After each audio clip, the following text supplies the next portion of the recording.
Depois de Júlio Casares ter perdido o cargo, como é que São Paulo vai passar os próximos dias?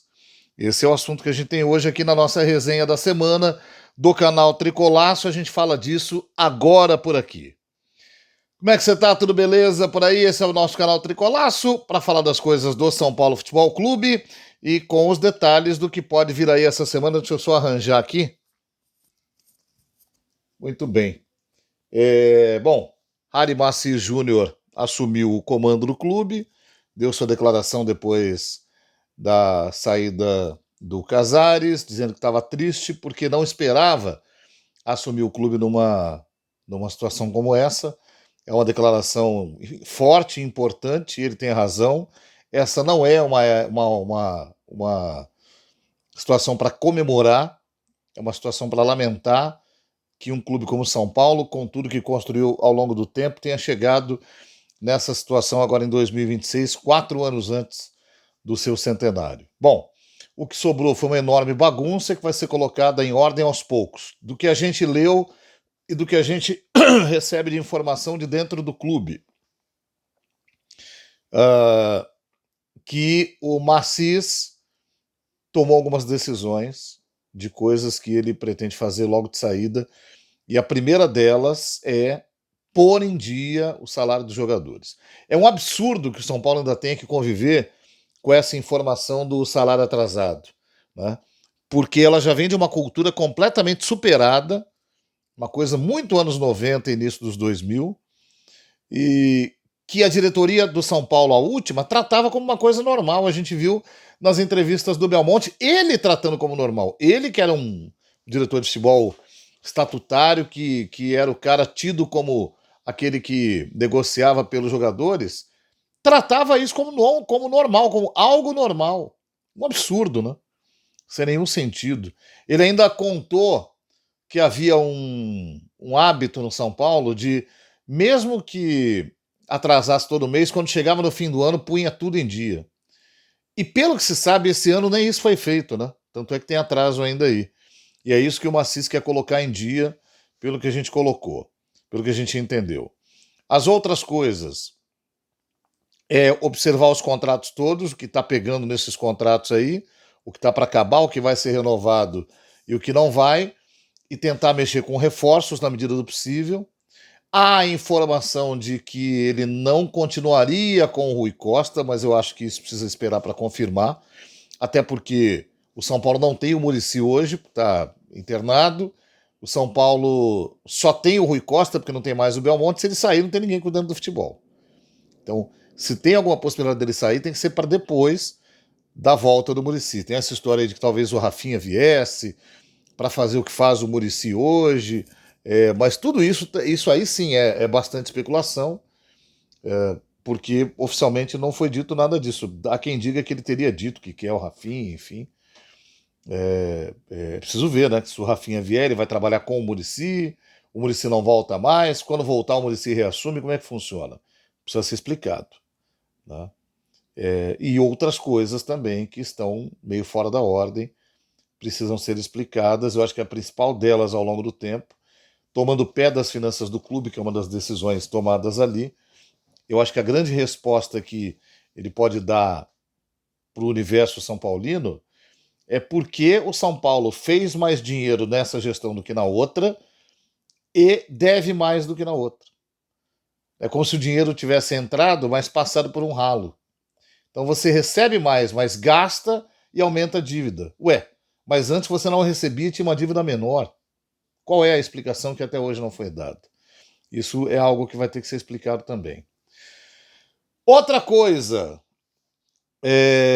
herança do Júlio Casares, que não se tem como resolver de começo, mas eu acho que é uma coisa para a direção do clube sentar e reorganizar a história dos benditos shows. Então vem aí show do... Quem que é mesmo, rapaz? Tá marcado aí? Nossa, eu vou lembrar já já. Show de rock and roll, show de rock famosão, né? Caramba, rapaz.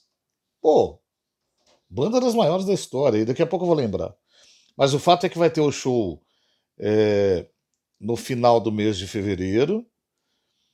São 2 apresentações. Você tem um prazo anterior à primeira apresentação para organizar o palco, depois você tem um prazo posterior à última apresentação para desmontar o palco.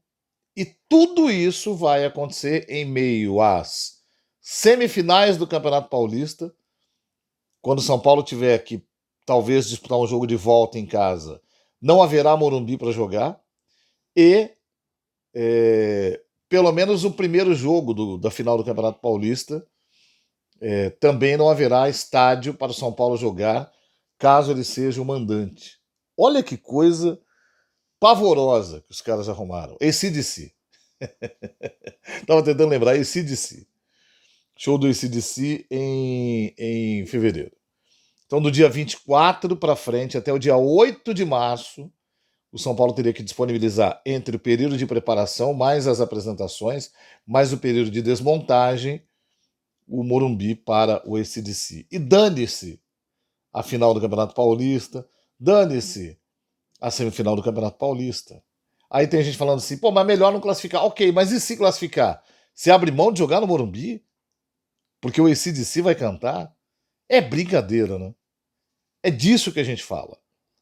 Quando fechou o contrato com este show, você tinha que olhar e falar assim, nessas datas, essas datas têm decisão de campeonato estadual, não dá. Quando é que vai ser? Vai ser, sei lá, no mês da Copa, em junho. E vai, segue a vida por aí, cara. Vai ser na data FIFA de março. Eu não posso entregar o estádio para você em data decisiva. Se o São Paulo tivesse ido para Libertadores, fase preliminar, uma das eliminatórias seria nesta data. Numa dessas datas aí.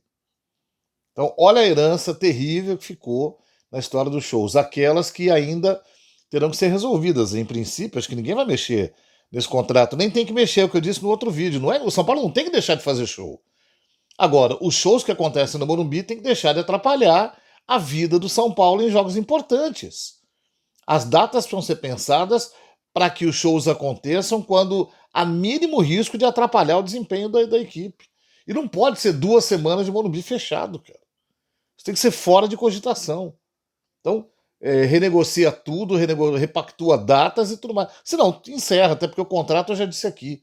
O contrato é ridículo. São Paulo vai ganhar um valor irrisório por tanto tempo de contrato com esses caras. É um valor que no futebol você recupera.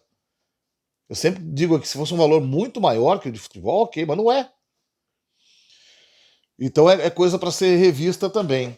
Bom, hoje o São Paulo entregou mais um jogador, fez uma negociação de 5 milhões de dólares com o Red Bull Bragantino para que. Não, 3 milhões de dólares, né? 3 milhões de dólares para entregar o Rodriguinho para o Red Bull Bragantino. Ah, mas ele não queria renovar. Ah, o contrato termina no final do ano, ele ia poder assinar no meio do ano com ninguém, sem o São Paulo ganhar nada. Ok, tudo bem. Mas por que não se tomou um cuidado com esse menino? De procurar para renovar, para conversar, para oferecer uma base justa de salário para ele. Ele é um jogador útil. Oscila muito, tem jogo muito bom e tem jogo ainda ruim, mas é um jogador com potencial de crescimento. Vai crescer no Bragantino, o Bragantino vai vender, vai ganhar dinheiro. Por mais que o São Paulo ganhe um pouquinho numa transferência como clube formador, e o São Paulo não tem ninguém que faça a função exatamente igual a que ele faz. Tem o Pedro Ferreira agora surgindo, mas é muito jovem. Então, e o São Paulo está dando um jogador. Na mesma semana que o Vasco negocia com o Bournemouth para eventualmente vender o Ryan por 35 milhões de euros. Outros clubes vendem jogadores. No momento em que o Breno Lopes, o São Paulo não. O São Paulo chegou a negociar com o Breno Lopes, não veio para cá porque foi para o Coritiba por 15 milhões de dólares. Um valor que o São Paulo não tinha condição de pagar para ele. No entanto, seu staff preferiu o Coritiba. Olha que coisa, cara. O São Paulo perdeu o grandioso Breno Lopes nessa brincadeira de falta de dinheiro. Um clube que tem name rights no estádio, baita no patrocínio, não consegue comprar o Breno Lopes. Ei, Casares, ainda bem que você foi embora, hein, bicho? Mas seu dia vai chegar ainda na vida. Não é só no clube, não. Tem investigação rolando, você vai ter que explicar muita coisa. E por último, o time, né? O São Paulo poderia ter vencido o Corinthians ontem. Não fez uma grande apresentação. Quase não chutou no gol no primeiro tempo. Aliás, na primeira finalização real em direção ao gol, o São Paulo fez 1-0. E a partir dali o São Paulo melhorou no jogo. O São Paulo foi soberano da partida, da fase final do primeiro tempo até metade do segundo, quando o Corinthians foi pro tudo ou nada e começou a exercer uma pressão maior e o São Paulo não conseguiu sair dela. E o Crespo botou em campo o Pablo Maia ao invés de pôr um outro zagueiro. E ele disse na coletiva: a ideia era fechar a passagem. E ele não conseguiu fechar. E a passagem aconteceu mesmo com ele em campo, marcando errado, em posição errada, e o Corinthians conseguiu fazer o gol aos 90. Aos 90. Primeiro assim, empatar lá, ok, tá dentro. A perspectiva era pior, porque do jeito que o São Paulo estava, imaginava que o São Paulo fosse perder o jogo lá. O São Paulo quase ganhou, mas precisa corrigir alguns erros para não tomar gols como tomou no finalzinho ontem. E algumas correções de rumo no São Paulo em campo passam pelas decisões do Crespo, que não está em grande momento, especialmente na produção ofensiva. O Crespo já tentou duas maneiras do time jogar no ataque e o time é muito estéril. O time marcou 2 gols no campeonato. É muito pouco. Porque nos 3 jogos em que participou, teve imensas dificuldades de criar situações de gol. E aí tem gente que fala, falta um meia. No ano passado também não tinha esse meia, o São Paulo criava mais situações de gol. O que precisa é voltar a juntar partes. Que foi uma coisa que aconteceu ontem depois do gol do São Paulo. O São Paulo se tornou mais compacto. Não acho que ele devia ter aberto mão dos 3 zagueiros. O que eu acho, a correção que ele tinha que ter feito é, com 3 zagueiros, ele precisa de jogadores pelos lados que avancem até o campo de ataque.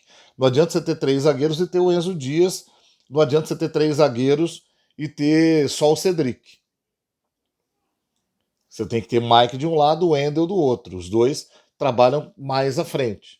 E aí com 3 zagueiros e alguém de volante que pegue, pode ser até o Pablo Maia nessa, porque ele já fez isso, para dar um primeiro combate até que o time adversário chegue e encontre uma linha de 3 lá atrás. Eu vi muita gente que criticou o Crespo porque ele não mudava de convicção, dizendo que o São Paulo jogava defensivamente. Não. Jogar com 3 zagueiros não necessariamente é defensivo. 3 zagueiros muitas vezes propicia que o time seja mais ofensivo. No entanto, ele fez 2 jogos seguidos com 2 zagueiros só. E na formação de ontem, eu acho que Arboleda e Alan Franco é a zaga mais titular que o São Paulo tem, mas tem vacilado um tantinho. Então precisa do terceiro ali, para garantir um pouco mais de segurança. Não acho que o São Paulo foi mal defensivamente, mas existe um reforço, especialmente quando o Corinthians vai para o ataque, por exemplo, e bota um centroavante alto, que é o Pedro Raul, e vai começar a cruzar na área, você vai ter jogadores mais plantados na área para tirar de lá esse tipo de bola. Eu acho que com 3 zagueiros você resolveria. Mas é preciso rearranjar a criação ofensiva. Esse é um problema que o Crespo está tendo agora, que ele teve também em 2021, depois do Campeonato Paulista. Ele tem que redesenhar a passagem dos jogadores do meio para o ataque. Algo que ele fez bem quando ele assumiu a equipe e que tem, curiosamente, o ápice logo naquele jogo contra o Corinthians mesmo, com o Wendel, André Silva, Luciano, todo mundo patrulhando em cima e jogando compacto com um grupo de 5 jogadores ali dentro do campo do Corinthians. E outras partidas foram assim. Esse São Paulo atualmente não joga assim. E não joga por convicção do próprio Crespo. Isso é uma pegação do pé do Crespo? Não. Mas eu sou muito vacinado com relação ao Crespo. Desde quando ele veio eu falo isso. Né? O Crespo, para mim, deixou uma imagem muito, muito controversa na primeira passagem. Campeonato Paulista muito bem, Campeonato Brasileiro muito mal, com pouca qualidade de definição, com o time indo ganhar só na 10ª partida. Depois ele sai do São Paulo, vai para outros caminhos e ele realmente cresce na carreira. Volta e você percebe que ele tem talentos adicionais, mas tem hora que cai na mesmice. E não é só porque falta jogador, é porque falta voltar no departamento médico, não. Não, técnico de futebol tem que ter um desenho que possa ser utilizado por quem está em campo e todos têm que praticar a mesma coisa. O mundo ideal é quando você troca jogadores de uma equipe e ela não muda o seu padrão de atuação. Esse é o objetivo que tem que ser do Crespo. Para que a gente realmente tenha um time com uma forma de jogar que possa trazer resultados. Senão a gente vai ter que começar a questionar o Crespo mesmo. Beleza, gente? Abraço para todo mundo. Valeu, até a próxima. Vamos conversando. Tchau, tchau.